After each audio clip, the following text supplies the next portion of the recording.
Everyone, কেমন আছো তোমরা সবাই? আশা করছি সবাই খুব খুব ভালো আছো, আর আমিও খুব ভালো আছি। আবারও একটি নতুন ভিডিওতে তোমাদের সবাইকে জানাই অনেক অনেক ওয়েলকাম।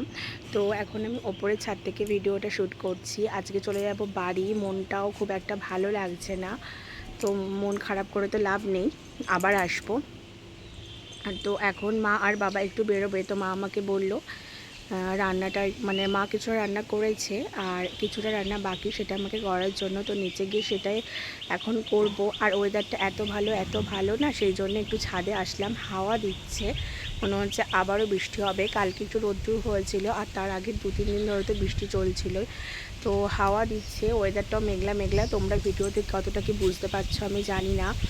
ওই জন্য আর এরকম ওয়েদার থাকলে না আমার ছাদে আসতে খুব খুব খুব ভালো লাগে, ভীষণ ভালো লাগে। তো আগের দিন তোমাদেরকে আমি যে ভিডিওটা দেখো হাওয়া চলছে অনেক। আর তো আগের দিন আমি যে ভিডিওটা তোমাদেরকে শ্যুট করেছিলাম ছাদ বাগানে, তো সেটা হচ্ছে আমাদের নিচে ওই দেখো দেখা যাচ্ছে, দেখতে পাচ্ছ ওই যে ওই বাগানটা, ওই ছাদটা আর কি, ওই ছাদে আমাদের ছাদ বাগানটা। মানে জল দেওয়ার অসুবিধা হয় সবসময়ের জন্য, ওপরে এসে জল দিতে মানে পারা যায় না, গাছগুলো শুকিয়ে যাবে। সেই জন্য ওই ছাদটায় নিয়ে যাওয়া হয়েছে, যাতে জল দিতে ইজি হয়। তো চলো সারাদিনকে করি না করি সেটা তোমাদের সাথে শেয়ার করবো, তো ভিডিওটা কন্টিনিউ করো। এরপর এখন চলে এসেছি আমি নিচে। দেখো মা আর বাবা রেডি হয়ে এখন বেরোবে। আর এখানে তিতিন আর আমি দাঁড়িয়েছিলাম, তো তিতিন বলছিল আমাকেও নিয়ে চলো ঘুরতে। তো বাবা আবার ওর সাথে একটু ইয়ার্কি মেরে বলছে না তোমাকে নিয়ে যাব না, আমরাই যাব। আর দেখো বাবা মা বেরোনোর জাস্ট মনে হয় 4-5 মিনিট হয়েছে, তারপরেই শুরু হয়েছে বৃষ্টি। বৃষ্টিটা অনেক জোরে জোরেই পড়ছিল। তো আমি আবার এখানে বসে না একটু বৃষ্টিটা দেখছিলাম আর কি, উপভোগ করছিলাম। তা কিছুক্ষণ পর আমার আবার মনে পড়লো যে বসে থাকলে হবে না, আমাকে রান্না করতে হবে। তো এখানে দেখো আমি সজনের শাক বানাচ্ছি, যেটা হচ্ছে কালকে কাকা যে ডালটা কেটেছিল, সেই ডালের থেকে যে কচি কচি পাতাগুলো ছিল সজনের শাকগুলো, সেগুলো মা রেখে দিয়েছিল। আজকে এটাকে শাক হিসাবে রান্না করবে তাই। তো প্রথমেই আমি গরম মানে জল আর হলুদ দিয়ে শাকটাকে একটু ভাপিয়ে নিচ্ছিলাম। তো ভাপিয়ে টাপিয়ে আমি সাইডে রেখে দিয়েছিলাম শাকটা আর আমার রান্না করা হয়নি। তো পরে এসে বৌদি রান্না করেছিল, মানে বাচ্চা ছোট থাকলে যা হয়, বৌদিরও বাচ্চা ছোট, এদিকে আমারও মেয়ে ছোট, এবার বাচ্চা ধরার মতো কেউ নেই, তো রান্নাঘরে কে ঢুকবে, এরকম একটা ব্যাপার হয়ে গেছিলো। তো এই দেখো শাকটা ভাপিয়ে আমি সাইডে রেখে দিয়েছিলাম।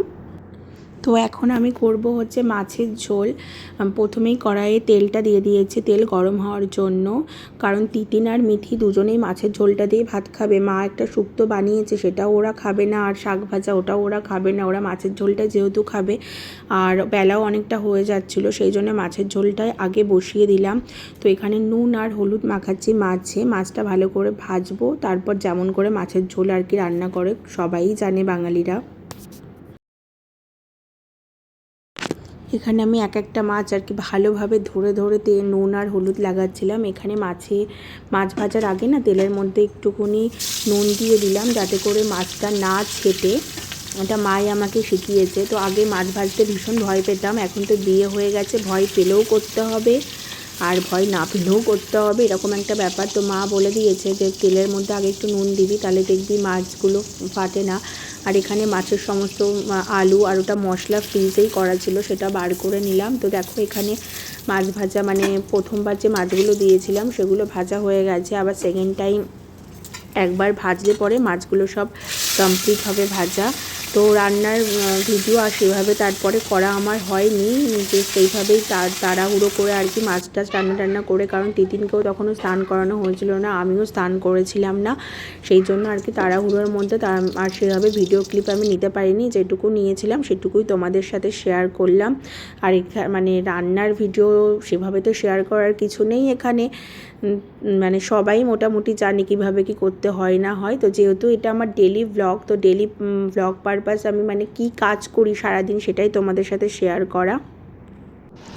তারপর ওদিকে রান্না টান্না করে এখানে চলে আসলাম ব্যাগটা গোছাবো বলে, মানে ব্যাগটাও আমার গোছানো হয়েছিল না। তো এই দুটো ব্যাগ আমি বাড়ি থেকে নিয়ে এসেছিলাম, তো এই দুটো ব্যাগই আমি গুছিয়ে নিচ্ছি। এর মধ্যে মেলা থেকেও তো এই ব্যাগটা আসার সময় খুব একটা বেশি ভারী ছিল না, আমি জানতাম যে মেলায় যাচ্ছি প্রচুর কেনাকাটা হবে, আর 3 দিনের জন্য এসেছি, আর আমার ড্রেস দিদিনের ড্রেস কিছু এ বাড়িতে থাকে, ব্যাগ সেরকম ভারী হয় না। তো আমরা ব্যাগটা মানে আমি ব্যাগটা গুছিয়ে নিচ্ছিলাম, আর বোন আমাকে এদিকে ভিডিও ক্লিপটা ধরে দিয়েছিল। তো ও আমাকে ভিডিও করার পেছনে ও বাড়িতে যে কদিন ছিলাম সত্যি বলতে অনেক অনেক হেল্প করেছে। শুধু ভিডিও করাতে না, চ্যানেল ওপেন করাতেও বোন আমাকে অনেক হেল্প করেছে, মানে ওর কথা না বললেই নয়। তো দেখো এখানে 2টো ব্যাগ হয়েছে, সেটাই তোমাদের দেখাচ্ছিলাম। একটু ঘুমিয়েছিলাম, ঘুম থেকে উঠে দেখছি সন্ধে হয়ে গেছে, তো তাড়াতাড়ি করে রেডি হয়ে নিয়েছি, এখন যাব বাড়ি। তো রাস্তায় যেতে যেতে তোমাদের সাথে আবার কথা হবে।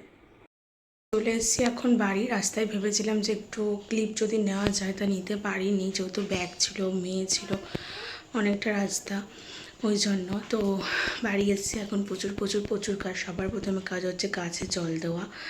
তো দেখি কতটা কি ভিডিও শ্যুট করতে পারি, তো তোমরা ব্লগটা দেখতে থাকো।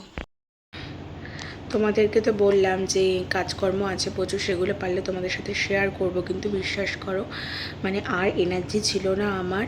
আর এত কাজ ছিল, মানে যেহেতু 3 দিন বাড়ি ছিলাম না, এসে পর গাছে জল দেওয়া, ডাস্টিং করা, দেন রান্না করা, আবার বেড কভার চেঞ্জ করা, এই সমস্ত কাজগুলো তো ছিলই। তো আর যেহেতু রাতটাও হয়ে যাচ্ছিলো, আর ভিডিও নিতে গিয়ে যদি কাজ করতাম তাহলে ভিডিওটা আরও অনেক বড় হয়ে যেত, সেই জন্যই আর ভিডিওটা কন্টিনিউ করলাম না।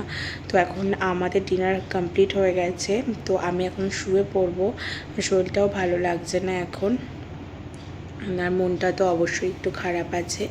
তো আজকের মতো ভিডিওটা এখানেই শেষ করছি, আবার দেখা হবে কালকেই নতুন একটি ব্লগের সাথে। ততক্ষণ তোমরা ভালো থেকো, সুস্থ থেকো, টাটা।